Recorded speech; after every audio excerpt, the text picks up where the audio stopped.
It is 4 p.m. on a Sunday, and you know the exact feeling I'm talking about here. Oh, yeah. The Sunday scaries. The Sunday scaries. You had this weekend where maybe you actually felt human for a change. You went to a service or you hung out with family, felt connected, maybe even a little spiritual. Right. And then you look at the clock, you see the sun starting to go down, and you feel this actual physical gear shift in your chest. Yeah, it's like the armor's going back on. Exactly. It feels like you have to completely turn off the soul part of your brain, the part that cares about beauty and kindness and connection, and you have to turn on the cog part. The part that just grinds. Yeah, the grinder. It's like you're stepping out of the sacred and stepping into the secular. And honestly, It is exhausting. It's totally exhausting. Yeah. Because it makes you feel like you are living two completely different lives. Two totally different lives, and you're just jumping back and forth. That fragmentation, that's what we call the Sunday-Monday gap. And it's not just a mood or a temporary feeling. It's actually a worldview problem. A worldview problem. Yeah. It's this deeply ingrained idea that we have two buckets. We've got the God bucket or the meaningful bucket, and then way over there we have the work bucket. And the work bucket is basically just there to pay for the meaningful bucket. Right, which is an incredibly depressing way to spend 40 to 60 hours a week. It really is. But that actually brings us to the stack of research we are unpacking today for this deep dive. We are looking at some fascinating materials from Cities Project Global. Excellent stuff. Really eye-opening. Specifically, we're focusing heavily on their book, The Intersection of Faith, Work, and Life. Right. And their argument right out of the gate is pretty aggressive. Right. They claim this whole Sunday-Monday gap isn't just making you miserable. They say it's an actual lie. It's a fundamental philosophical error. Yeah. That's what they're arguing. And what I really love about our focus today is that we are zooming in on one specific chapter that offers a completely different mental model for the world. A total paradigm shift. Exactly. They do not see the world as a battlefield where you just have to survive the trenches until the weekend arrives. Thank goodness. And they don't see it as a marketplace either, where you just sell your soul for a paycheck. No, the image that really stuck with me, the core of this whole thing, is they argue that God created the world to be one giant, complex orchestra. It is a beautiful image, but before we can really appreciate the music of that orchestra, we have to figure out why we went deaf to it in the first place. Right. How did we get here? Exactly. Why do we feel this split? Why does an accountant in Chicago assume they're just pushing numbers while they look at a missionary in a jungle and think, oh, that person is doing the holy work? We have to blame the Greeks for this, don't we? Oh, we always blame the Greeks. We really do. We have to look all the way back to Plato and the early Greek philosophers. See, their view of reality was deeply dualistic. It's dualistic. Okay, break that down for us. Sure. They separated literally everything into two distinct tiers. You have the spiritual tier, so ideas, the soul, the mind. That was considered the ultimate good. It was pure and eternal. Okay. But then you had the material tier, the physical body, the earth, manual labor, money. Right. And that was considered inherently lesser, sometimes even bad, but definitely lower class. So basically, if you're sitting around under a tree thinking big philosophical thoughts, you are winning at life. Exactly. But if you're digging a ditch or, building a table, you're losing. You're at the bottom of the hierarchy. And the real tragedy is how this Greek thinking totally infiltrated religious history over the centuries. It created this massive religious class system. The professionals versus the amateurs. Precisely.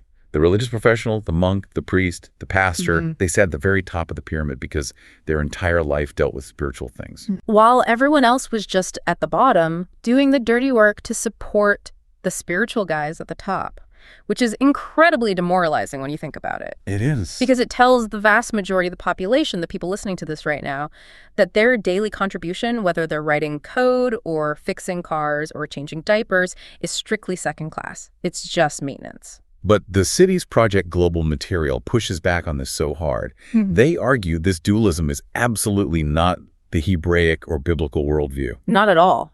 The ancient Hebrew view was completely integrated.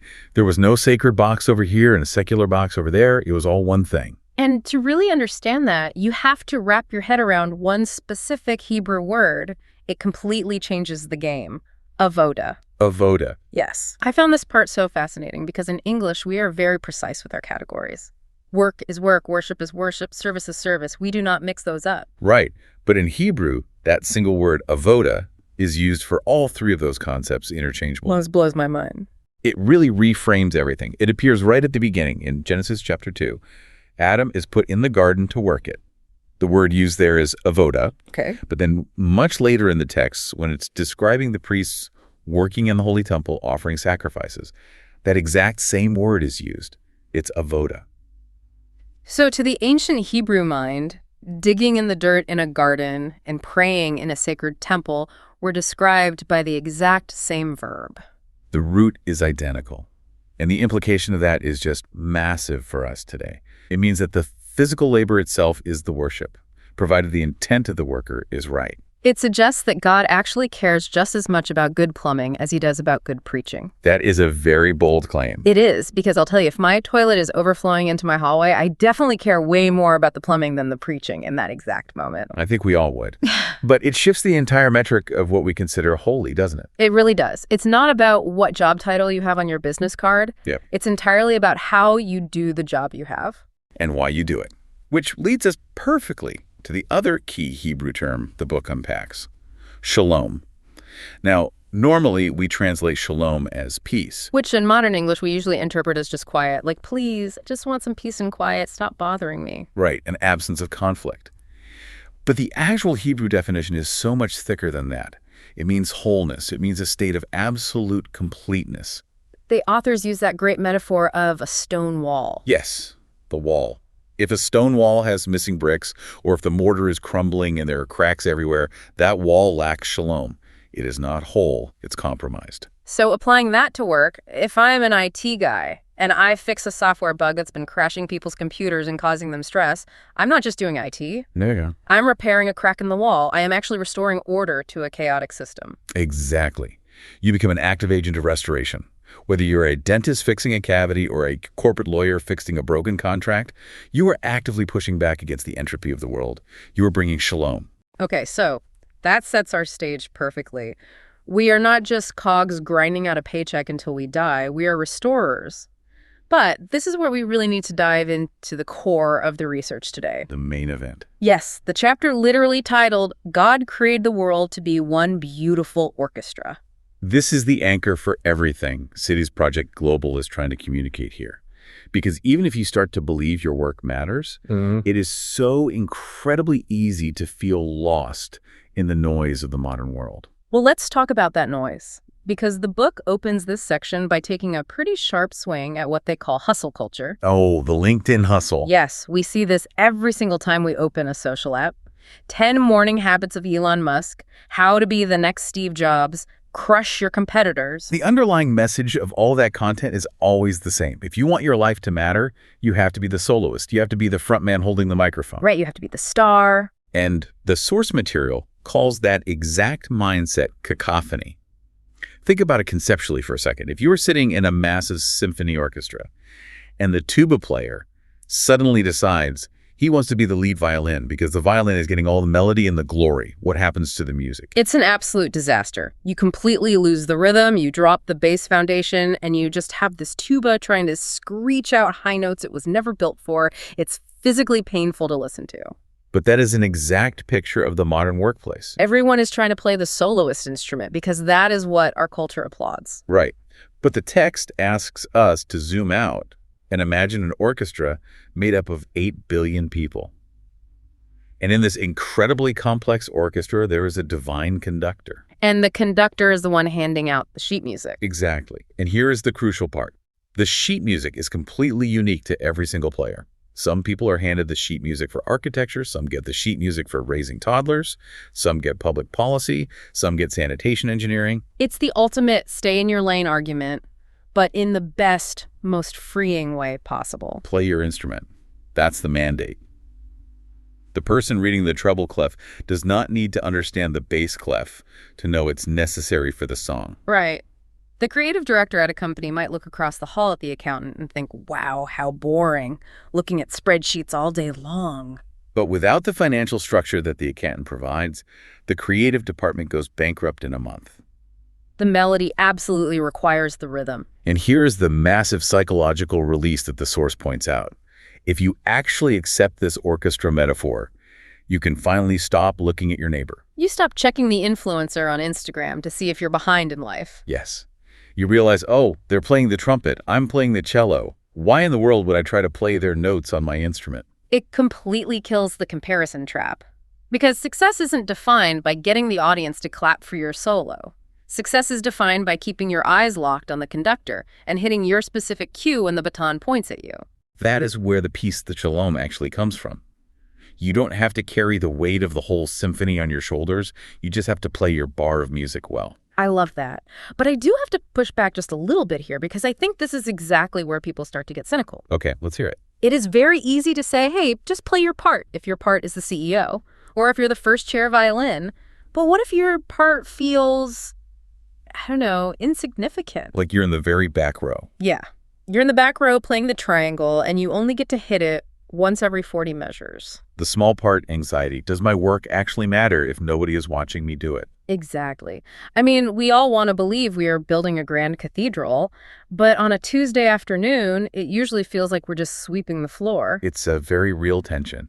And the source addresses this beautifully by bringing in a story from J.R.R. Tolkien, the author of Lord of the Rings.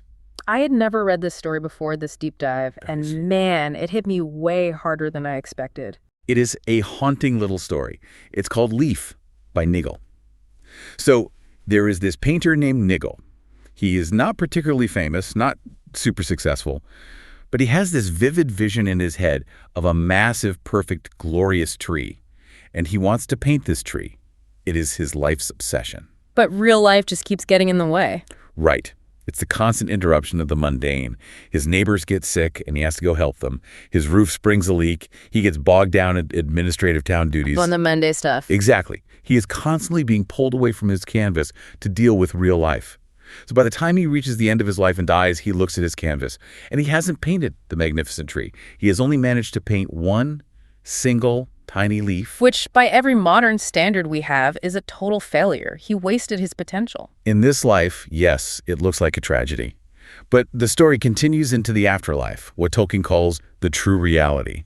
Niggle is traveling through this new country, and he sees something out in the distance, and he stops dead in his tracks. It's the tree. It is his tree, the exact one he tried to paint. It is there, it's completely finished, and it's absolutely real.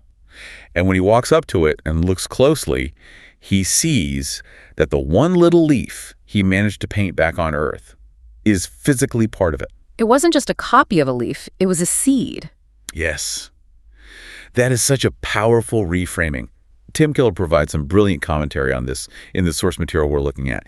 He argues that our work here on Earth, even the really small stuff, even the stuff we leave unfinished when we die, is leaf work. Leaf work, I love that term. You might not ever see the whole tree in your lifetime. You might just be responsible for one leaf, one single project, one mentored relationship, one hidden act of integrity at the office. But that leaf is actually attached to something eternal. It's part of the permanent furniture of reality. Nothing is wasted.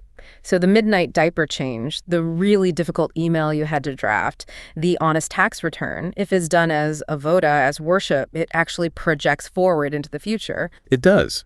And this connects right back to what theologians call the cultural mandate in Genesis 1. Humans were commanded to fill the earth and subdue it. Right. The German word used to describe this in some texts is culture. We are commanded to cultivate, to actively build culture. And the book points out that this mandate actually predates the command to preach or evangelize. Yes, we are co-creators with God, building civilization, advancing science, creating art, building the orchestra that is part of the original job description for humanity. We are literally writing the music as we play it. Okay, I love the metaphors, trees and orchestras and leaves. But let's ground this for you listening, because it is one thing to talk about a divine orchestra in theory. It is a very different thing to apply this when your boss is yelling at you over a missed deadline. Right, where does the rubber meet the road? Exactly. And thankfully, the source gives us some incredible real-world case studies of people who actually made this mental shift. The story of Marcelin is probably the most striking example they give of shifting from an exile mindset to an orchestra member mindset. Oh, the Flower Man story. Walk us through that one. Yeah, so Marcelin was this guy working for the United Nations in Côte d'Ivoire. Very high pressure, high stakes diplomatic work. And initially, he felt like a total exile there. He had that Greek dualism mindset we talked about. Completely. He thought, I am a Christian, so I am basically operating in enemy territory here at the UN. I just need to keep my head down, do the secular job to get paid, and save all my real spiritual energy for church on Sunday. He was hiding his sheet music. He was. But then he happened to watch a short documentary about a man they called the Flower Man. This was a guy who voluntarily moved into a broken, gray, crime-ridden part of a city. And what did he do? Did he start passing out tracts? No. Instead of preaching on street corners, he just started fixing up his own house. He planted a vibrant garden in his front yard. He painted his walls bright colors. He started sweeping the trash off the street. He just created beauty. He brought Shalom to one tiny square of a broken city. And the amazing thing was, it was contagious. His neighbors started fixing their broken fences. Crime in the area actually dropped because people suddenly started caring about the space they lived in. It's like the broken windows theory, but in reverse. Positive contagion. Exactly. So Marcelin watches this video, and he has an epiphany. He realizes, wait a minute, I can do that exact same thing at the United Nations. His avoda wasn't to preach sermons to his UN coworkers. It was to bring excellence and beauty and order to his actual administrative work. So practically speaking, he completely changed his posture at the office. He stopped treating his colleagues like they were the secular other. Right. And he just started serving them. He brought what theologians call common grace into his office. He decided to become the person who cared the absolute most about the quality of the reports, the efficiency of the meetings, and the personal well-being of his team members. And the irony is, by stopping the internal pressure to preach, he actually gained way more influence with his peers. Huge influence. They trusted him deeply. Yeah. Because when you play your instrument with that level of excellence and care, people stop and listen to the music. He literally changed the culture, the sound of his whole department. There was another example in the text that really hit home for me, mostly because it deals with an industry that is notoriously cutthroat, real estate. Ah, yes. Joe and Jessica Dominguez. Right. They were working in real estate in a booming market like Denver. And usually that world is all about the hustle. It's about maximizing commission, fighting for the luxury listings, eat or be eaten. And meanwhile, right outside their office windows, you have a massive housing crisis happening. You have people who are terrified they can't afford a home, feeling pushed out, feeling marginalized and ashamed. The Shalom of the city was completely broken when it came to housing. So Joe and Jessica decided to run their agency based on a specific Hebrew concept called hesed. Hesed. It is a beautiful word. It's often translated in English as loving kindness, but a much better, more accurate translation is sticky love. Sticky love. I like that. It implies a loyal, fierce, unbreakable commitment to someone else's good. But how does sticky love actually work when you're trying to close a property deal and run a profitable business? For them, it meant they prioritized maximizing dignity instead of just maximizing profit. They deliberately became experts in affordable housing programs. They spent hours walking lower-income clients through all the confusing paperwork that other agents totally ignored, because the commission check just wasn't high enough to bother. They weren't just selling houses, they were restoring humanity. They were repairing the wall, they looked at their city, they saw a massive crack, the shame of homelessness and the affordability crisis, and they used their highly specific professional skills to fill that crack.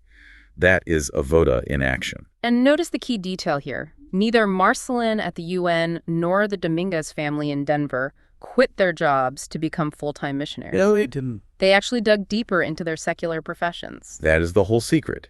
They became what the Hebrew text calls tzaddikim. Okay, we are hitting all the great Hebrew vocabulary today. Tzaddikim. Let's define it. It literally refers to the righteous ones. But historically, back in ancient Israel, the tzaddikim were the leaders and elders who sat at the city gates. Because the gates were the center of everything back then, right? Commerce, law, all of it. Exactly. The gate was the corporate boardroom. It was the city council. It was the judicial court. And the tzaddikim deliberately sat there to ensure that the entire community flourished. They looked out for the vulnerable. They made sure the economic scales were balanced and fair. So translating that to today, the gate is the Zoom meeting. It's the Slack channel. It's the quarterly earnings call. You've got it. If you are a middle manager fighting for a fair, livable wage for your team, you are a Sadiq sitting at the gate. If you're a public school teacher making sure a struggling student doesn't fall through the cracks, you are at the gate. If you're a software engineer refusing to write an algorithm that exploits user privacy, you are a Sadiq.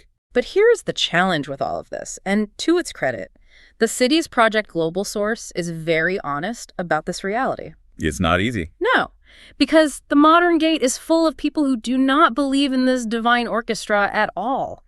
We spend 40 hours a week working alongside people who have totally different worldviews, different ethics, different goals. How in the world does collaboration work in that environment? This is where that concept of common grace becomes the ultimate bridge. The source reminds us that God gives incredible gifts and talents to everyone, regardless of what they believe. The atheist architect has been given a profound gift for structural design. Right. The agnostic surgeon has been given a miraculous gift for healing the human body. So we aren't just playing a solo in a padded room. We are sitting in the orchestra section right next to them. Exactly. And the source suggests a really practical way to handle this. We need to change the fundamental question we ask our colleagues. Instead of asking them, hey, do you believe what I believe about God? We could just ask, do you care about what I care about? Do you care about having clean water in this city? Do you care about building ethical supply chains? Do you care about designing a really beautiful, functional building? Precisely. If we both deeply care about the music, the final outcome, we can play in perfect harmony together. We can collaborate fiercely for the common good. We do not have to agree on the theology to agree on the beauty of the result. That is such a healthier, more constructive way to view the modern workplace. It totally moves us away from an us versus them mentality and shifts it to, let's build something beautiful together. It comes right back to the orchestra. You might be sharing a music stand with someone who thinks the conductor is just a myth.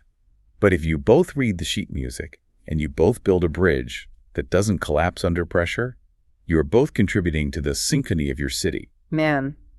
So let's land the plane here. We've covered a lot of ground today. We started with the anxiety of the Sunday-Monday gap, we waded through the history of Greek dualism, and we arrived at this massive global orchestra. We've moved from seeing our daily work as a necessary evil to seeing it as Avoda, as an act of worship. If there's one single thing I want you to take away from this deep dive, it's that your daily grind is not a waiting room for your real life. No, it's not. It isn't a distraction from your spiritual life. It is your real life. The Excel spreadsheet, the parent-teacher meeting, the architectural blueprint, that is your sheet music. And the world actually needs your specific instrument. You do not need to play Elon Musk's instrument. You don't need to play your pastor's instrument. You just need to watch the conductor. That is where the peace is found. And remember Niggle and his painting.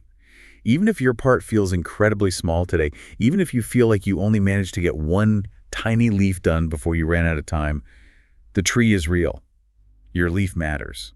So, as we wrap up, we always like to leave you with a final thought to mull over, something to explore on your own. A provocative thought. Exactly.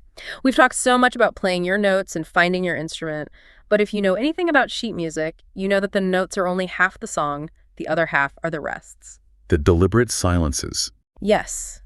The moments where the composer explicitly tells you not to play. What if bringing Shalom to your workplace isn't just about the work you do, but the boundaries you keep? What if logging off at 5 p.m., refusing to answer emails on a Sunday, is actually a crucial part of your sheet music? A rest that makes the melody stand out. Exactly. If we never observe the rest, the orchestra just turns back into noise. So maybe your greatest act of Avoda this week isn't just playing louder, but knowing exactly when to stay silent.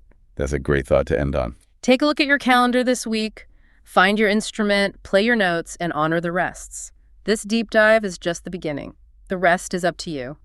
Thanks for listening. See you next time.